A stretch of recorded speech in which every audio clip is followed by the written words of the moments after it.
Magandang araw. Kinumpirma na ang pagkamatay ng dalawang bata matapos matagpuan ang katawan ng mga ito sa mga gumuhong kabahayan sa pananalasa ng Bagyong Christine itong Huwebes, Oktubre 24 sa Sitio Tagbakin, Barangay Halang, Lungsod ng Lipa.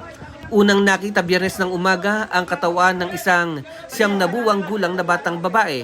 Samantala, bandang 1:10 ng hapon, nakita na rin ang katawan ng isang 9 na taong gulang na batang lalaki na isa ring person with disability. Labis naman ang paghihinagpis ng mga kaanak ng mga batang biktima dahil sa kalunos-lunos na sinapit ng mga ito. Kasunod nito isasagawa na ang postmortem examination sa labi ng mga biktima. Samantala, ayon kay Lipa City Disaster and Risk Reduction Management Officer Leo Tejada, patuloy pa rin ang search and retrieval operation sa isa namang 25 anyos na babae na di pa matukoy kung saan ito naanod o natabunan ng magkahalong putik at bato mula sa gumuhong bahagi ng naturang lugar. Kasama si Gads Rodelas, Jonald Medina Rayos, nag-uulat.